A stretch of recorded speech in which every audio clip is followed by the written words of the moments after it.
पार पाडली। या तालुक्याचे ज्येष्ठ नेते कैलासवासी बाबुराव पाटील, त्याचबरोबर कैलासवासी शहाजीराव पाटील यांनी या तालुक्याला एक दिशा देण्याचं काम केलं।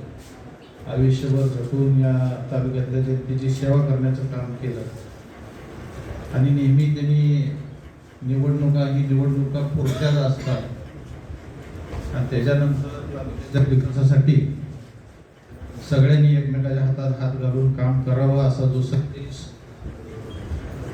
त्यांनी जो दिला होता तो आज खऱ्या अर्थानं साकार होताना दिसतोय।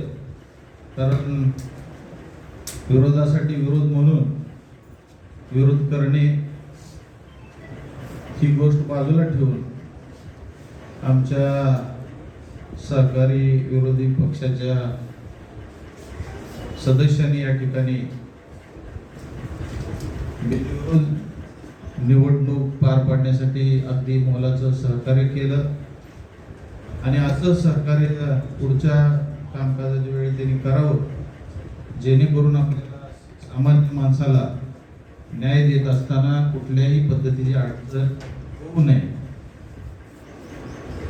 त्याचबरोबर आमच्या पक्षाच्या सर्व सदस्यांनी देखील तेवढाच कणखर पाठिंबा आमच्या निवडीसाठी दिला, त्याबद्दल त्यांचे या ठिकाणी मी आभार व्यक्त करतो। आणि ही जी निवडणूक या ठिकाणी आज अगदी मनापासून मला अगदी खेळीमेळीच्या वातावरणामध्ये पार पडली, तर मनस्वी मला सुद्धा फार मोठा आनंद झाला आणि सगळ्याच मोहोळ तालुक्यातल्या लोकांना खऱ्या अर्थानं आनंद झाला की एवढी मोठी निवडणूक या ठिकाणी बिनविरोध झाली आणि जो ठिकाणी जो आदर्श ठेवला हा सगळ्या महाराष्ट्रामध्ये कौतुकास्पद अभिमानास्पद आहे असं मला वाटतं। आणि आपण भागातील सर्व कार्यकर्ते, पक्षाचे नेते मंडळी या ठिकाणी उपस्थित झालात त्याबद्दल तुमचे या ठिकाणी मनापासून आभार व्यक्त करतो आणि खास करून या जिल्ह्याचे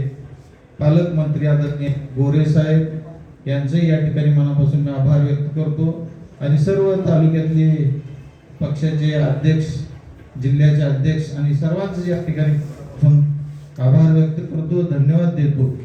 आणि पुढे आपले सगळेजण मिळून मोहोळ तालुका संबंध महाराष्ट्रामध्ये कसा आदर्शवत होईल यासाठी आपल्याला जी मिळालेली वेळ आहे त्या वेळेचा सदुपयोग करून सामान्य माणसांना दिलासा देऊ एवढंच मी या ठिकाणी अभिवचन देतो आणि माझे 2 शब्द संपवतो। जय जय महाराज।